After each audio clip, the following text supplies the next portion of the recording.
안녕하세요. 실전 부동산 고고 진행의 김우연입니다. 수익형 부동산 시장이 때 아닌 호재에 출렁이고 있습니다. 이르면 8월 정도 한국은행이 기준금리를 인하한다라는 가능성을 계속해서 시사하면서 수익형 부동산 시장들 벌써부터 들썩이고 있습니다. 수익형 부동산은 대출 금리에 따라서 수익률이 달라지는 만큼 기준금리가 낮아질수록 수익률은 상승하는 효과가 나타나고 있습니다. 하지만 이 상가와 오피스텔 호재가 있다고 마냥 투자해선 안 되시겠죠? 신중에 신중을 또 가셔야 합니다. 그거와 함께요. 오늘 순서 출발합니다.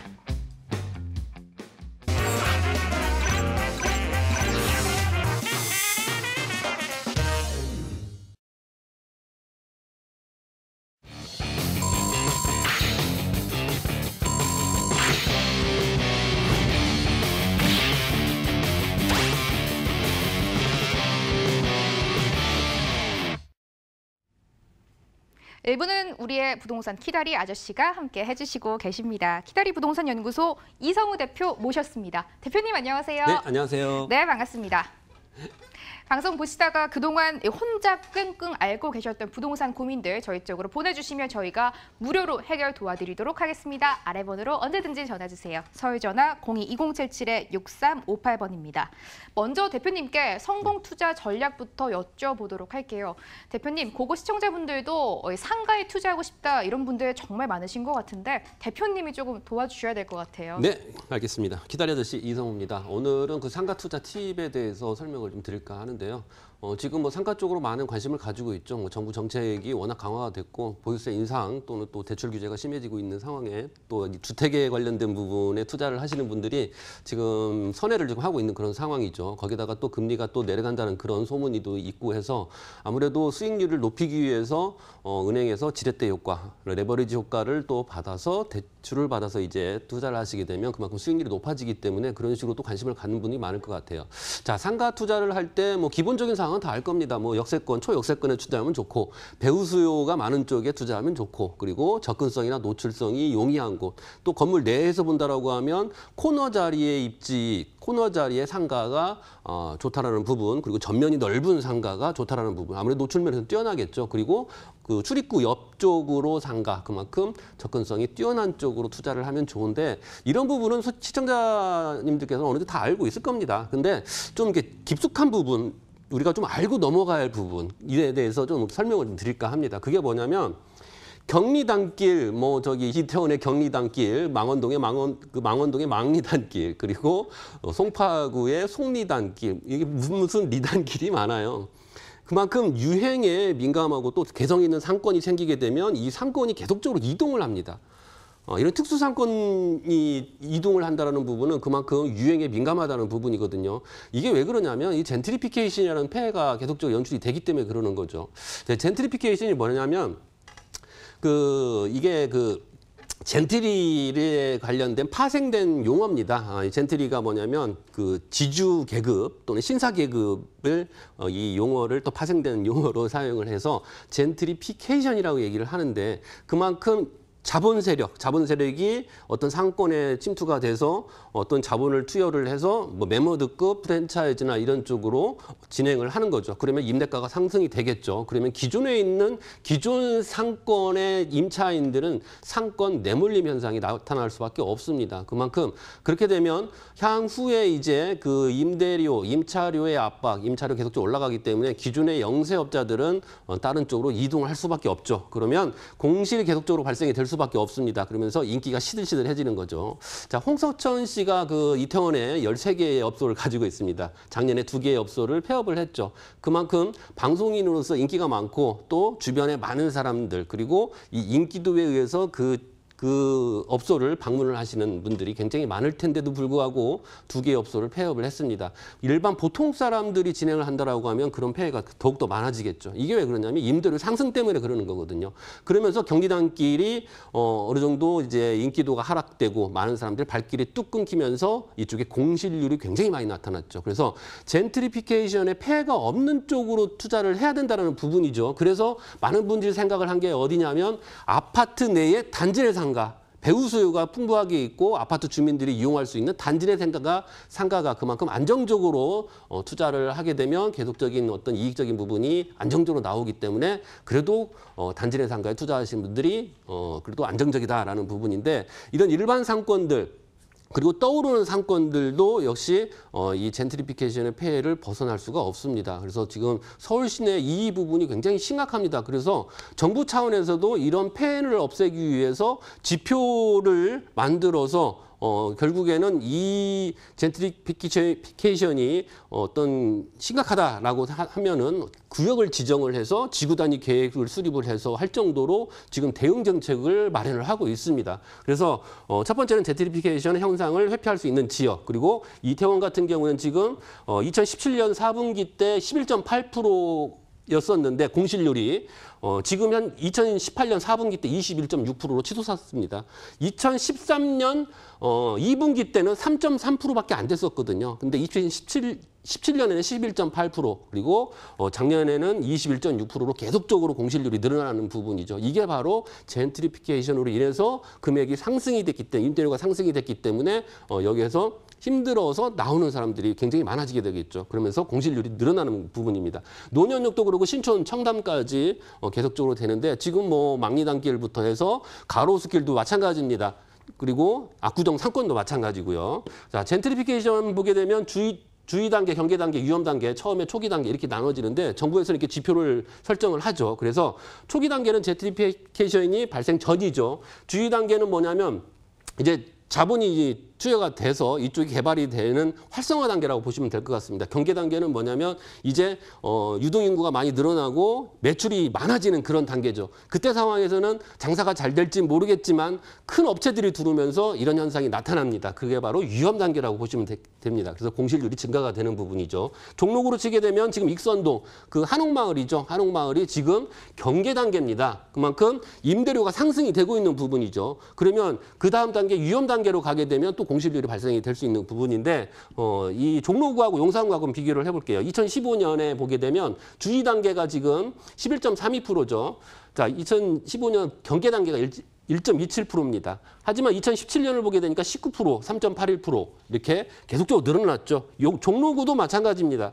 2015년에 주의 단계가 11%였는데 경계 단계 1.3%였는데 2017년에 보니까 19%, 4% 이렇게 계속적으로 늘어나는 부분이거든요. 그래서 이런 젠트리피케이션을 피해갈 수 있는 안정적인 상권에 투자하면 좋은데 자, 그리고 주 5일 상권인지 주 7일 상권인지도 파악을 해야죠. 왜냐하면 오피스 상권이면 토요일, 일요일 쉬게 되죠. 거기다가 주 52시간 근로시간 단축이라는 부분이 있습니다. 그러면 그런 쪽으로 투자를 한다라고 하면 5일만 영업을 하고 나머지 이틀은 영업을 못하는 거죠. 그래서 주 5일 상권인지 주 7일 상권인지를 보셔야 된다는 얘기죠. 그래서 근로시간 단축이나 또는 그 저임금이 계속적으로 진행이 되고 있죠. 2017년도에 7,530원이 작년에는 올해 같은 경우는 8,350원이죠. 그럼 내년 같은 경우 1만 원까지 치솟는다는 얘기도 있죠. 어찌됐건 이런 임금에 관련된 부분도 중요한 부분이기 때문에 임금에 관련돼서 좀 자유로운 지역이 있습니다. 찾아보면 그런 지역이 어딘지는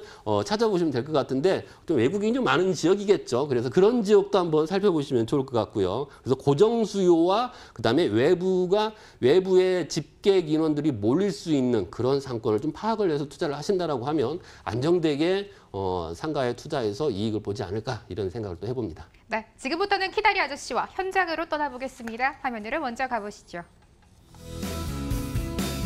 서울시 송파구 잠실동 다세대 주택입니다. 위치는 9호 선삼전역 도보 2분, 2019년 7월 준공 예정이고요. 가조 신층수는 10층 건물 내 5층으로 방 1개, 거실, 주방, 욕실 구조로 지어집니다. 매매 금액은 2억 7,800만 원입니다. 전세 시 실투자금 약 5천만 원, 월세 시엔 실투자금 약 1억 2,800만 원 예상되고 있습니다. 서울 안에서 키다리 아저씨의 선택은 송파구 잠실동입니다. 대표님 이야기 바로 들어볼게요. 제가 소개하는 물건들 같은 경우는 개발 호재가 굉장히 많은 지역의 어떤 그 지가 상승이나 어떤 주택 가격 상승을 바라볼 수 있는 지역이면서 또 특히 갭 투자에 관련된 부분 요즘에 문제가 많이 발생이 되죠. 어찌됐건 이런 개발 호재가 많은 지역들 자체는 갭 투자 형식으로 진행할 때 갭 차이가 좀 어느 정도 있습니다. 하지만 주택 위주로 진행되는 쪽들 같은 경우는 갭 차이가 별로 없죠. 그래서 싼 게 비지떡이라고 생각하시고 그런 쪽으로 투자를 했다가 문제가 발생될 수도 있습니다. 그래서 많은 인기가 많은 지역, 선호 지역에 투자를 하시는 게 맞습니다. 투자 금액이 실투자 금액이 적다라고 해서 그쪽을 투자를 바라보는 것보다 미래를 보고 그 지역이 얼마만큼 젊은 직장인들이 유입이 되는지 이런 부분도 살펴봐야 되거든요. 그래서 그런 부분을 살펴보고 투자를 하신다라고 하면 부동산, 이 정부 정책에 의해서 어떤 가격이 좌지우지하는 상황에서도 실패하지 않는다라고 보시면 될 것 같습니다. 바로 그 지역입니다. 왜? 국제기로 복합지구를 바로 옆에 두었기 때문에 향후에 국제기로 복합지구가 완성이 되면 수많은 젊은 직장인들로 인한 이런 주거 지역의 그 우량 임차인이 넘쳐나는 곳이라고 보시면 될 것 같아요. 바로 9호선 라인입니다. 그래서 종합운동장역이 국제기로 복합지구라고 한다라고 하면 삼전역, 한정거장이죠. 한정거장이면 수많은 직장인들이 이용할 수 있는 주거 지역이다라고 보시면 될 것 같아요. 또 주변에는 또 제1롯데월드도 있고요. 또 전통 시장에 가고 싶으면 새마을 시장, 그리고 신식의 어떤 깔끔하고 정돈된 그러한 몰을 가고 싶으면 제1롯데월드를 가서 쇼핑을 즐기시면 될 것 같고요. 그리고 가까운 곳에 석촌호수 그리고 한강까지 가까운 곳에 있기 때문에 이런 편의시설이나 이런 부분이 잘 갖춰져 있는 부분에다가 이렇게 굵직굵직한 개발 호재가 있다라는 부분이 특징이라고 볼 수가 있겠습니다. 자, 삼전역에 나와서 얼마만큼 가깝느냐가 중요하죠. 걸어서 2분 거리밖에 안 되는데 물건 자체는 코너 입지입니다. 상가도 코너 입지가 중요하죠. 주택가도 마찬가지입니다. 코너 입지가 돼야지만이 어떤 그 전망이나 이런 부분이 어느 정도 나오거든요. 서울 시내에 있는 강남 지역이나 송파구 지역 같은 경우에는 건물이 뭐 다세대 지역은 딱딱딱 붙어 있기 때문에 문을 열면 앞집에 베란다나 벽이거든요. 그 정도로 좀 막혀 있습니다. 그래서 코너 입지 같은 경우에는 그만큼 노출이 어느 정도 되고 그리고 어느 정도 뷰가 나오기 때문에 향후에 황금성이 우수하다는 거죠. 매수자가 나타났을 때 바로 구매할 수 있는, 신속하게 결정할 수 있는 부분이 있기 때문에 중요하다는 부분입니다. 거기다가 가까운 곳에 이렇게 먹자골목이 있다는 부분이 큰 특징이라고 볼 수가 있고요. 거기에 또 국제기로 복합지구, 제1롯데월드, 수소 역세권 개발, 이게 큰 메모드급 사업들이 가까운 곳에 있으면서 또 9호선 라인에 위치해 있기 때문에 입지적인 장점이 뛰어나다. 거기다 재건축이 계속적으로 지금 진행이 되고 있는 부분이라 완료가 되면 31,369세대가 늘어난다는 얘기죠. 거의 10만 명입니다. 거기에 또 2019년 이번 달이죠. 이번 달에 준공이 되는 그런 물건이기 때문에 오셔서 한번 그 내부까지 한번 보시면 좋을 것 같아요. 총 10층 중에 5층이고요. 그리고 세탁기, 냉장고, 에어컨, 인덕션, 붙박이장까지 풀옵션으로 제공이 되기 때문에 젊은 직장인들이 좋아할 만한 그런 물건입니다. 매매는 가는 2억 7,800만 원이고요. 보증금이 2억 2,800만 원이기 때문에 실투자 금액은 5천만 원입니다. 월세는 보증금 1,000에 월 100, 대출 예상금액 1억 4천만 원이기 때문에 실투자 금액은 1억 2,800만 원이 되겠습니다. 이어서 키다리 아저씨의 두 번째 정보도 만나보겠습니다. 화면을 먼저 열어볼게요.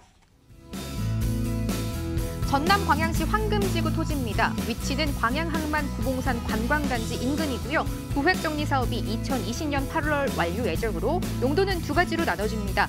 준주거지역의 실투자금은 약 4억 1,500만 원, 제1종 일반 주거지역의 실투자금 예상가는 5,200만 원입니다. 전남에서의 키다리 아저씨의 선택은 광양 황금지구 토지였습니다. 대표님, 지역 분석이 꼭 필요한 것인 것 같아요. 네, 맞습니다. 처음에 그 앵커님이 말씀하실 때 상가 쪽으로 많은 분들이 관심을 갖고 있다라고 했는데 토지도 마찬가지입니다. 정부 정책에 의해서 토지 쪽으로 관심을 많이 갖고 있는 분들이 많아요. 근데 전이나 답 쪽으로 투자를 하시는 분들이 많거든요. 향후에 개발 계획이 나왔을 때 그쪽에 투자를 해서 어떤 시세 차이를 보시는 분들이 많은데 그래서 장기적인 투자를 하는 게 토지입니다. 하지만 토지에서도 단기적으로 투자할 수 있는 방법 자체가 있거든요. 그건 뭐냐면 이미 개발이 되고 있는 그런 장소를 찾으면 된다는 얘기죠. 그래서 구획정리 사업이나 도시개발 사업 이런 쪽으로 투자를 하면 되는데 서울 쪽에 있는 도시개발 사업이나 이런 사업들 같은 경우는 거의 입찰입니다. 그래서 큰 기업들이 입찰을 받아서 거기서 건물을 짓고 이렇게 진행을 하거든요. 근데 지방이나 이런 쪽은 입찰 단계가 아닌 곳이 있죠. 그건 뭐냐면 민간에서 하는 곳입니다. 그래서 민간에서 진행을 하는데 단점은 뭐냐면 민간에서 진행을 하기 때문에 리스크 부담이 많다는 부분이죠. 근데 하지만 이 물건 자체는 현재 공정률이 78%입니다.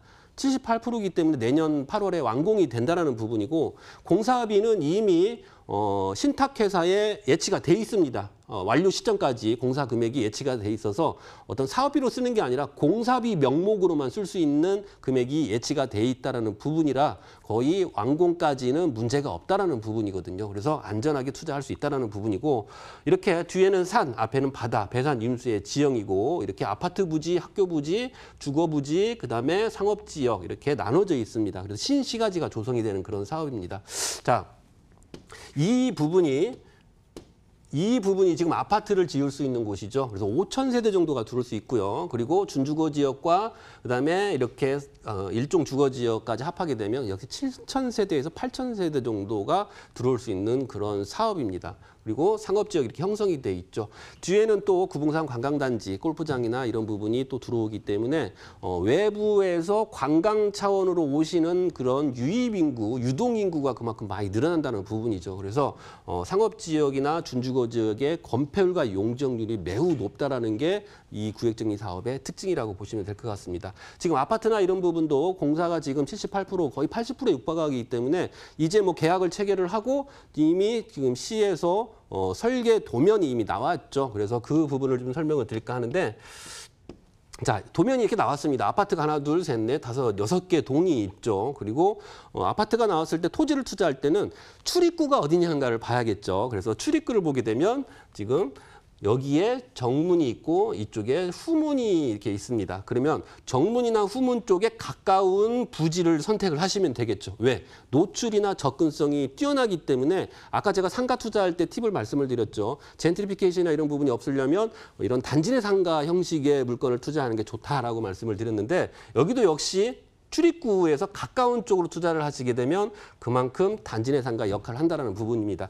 자, 이게 지금 광양시의 모습인데 지금 성황 도이지구의 7월 달 이번 달이죠. 대우 프로지오가 분양을 합니다. 지금 광양 같은 경우에는 한 3년 전에 600세대 정도 진행을 했었죠. 하루 만에 분양이 끝났죠. 근데 지금 일군 업체, 광양에서 일군 업체가 아파트를 대단지로 건설을 하는 것은 이번이 최초입니다. 그래서 빠른 시간 안에 분양이 완료가 될 거다라고 다들 예측을 하고 있죠. 그래서 성황 도이지구의 대우 프로지오가 분양이 7월 달에 이제 진행이 되고 그 이후에 황금 신도시의 아파트 H회사입니다. H회사가 진행을 한다는 부분 말씀을 드리도록 하겠습니다. 자, 이렇게 유성 사진을 보게 되면 포스코 광양제철 그리고 포스코 리튬 회사, 포스코 판이죠. 그만큼 포스코 회사들이 이런 회사들을 이렇게 만들어서 자족도시의 면모를 갖추는 그런 곳이라고 보면 되고요. 자, 이게 바로 이제 그 광양시의 도시 기본 계획에 의해서 신도시가 이렇게 형성이 되는 거죠. 그래서 성황 도이지구도 진행이 되는 부분도 있고 광양시에 처음에 많은 분들이 이제 침입 현상으로 인해서 많이 들어갔죠. 그래서 부동산 용어에 보면 침입 천이 현상이 있는데 신도시가 형성이 되게 되면 기존에 있던 도시가 이제 오랜 시간이 흘렀기 때문에 건물 자체가 낡고 그리고 평수 자체가 작기 때문에 신도시로 이제 많은 자본이 들어가게 되는 거죠. 이러한 천이 현상이 일어날 수 있는 곳이 바로 황금지구다라고 보시면 될 것 같습니다. 자, 지금 현재 이렇게 진행이 된다는 부분 설명을 드리고요. 아파트 아까 이 설명을 드렸죠. 자, 준주거 지역이 554.6제곱미터, 200평이 넘죠. 거기다 일반 주거 지역은 대지 231.4제곱미터. 입니다. 공사무소 이렇게 나와 있는데 저희 블로그에 보시게 되면 그 드론으로 계속적으로 매달 이렇게 찍어서 이렇게 보여드리기 때문에 한번 황금지구를 검색을 한번 해보시면 좋을 것 같아요.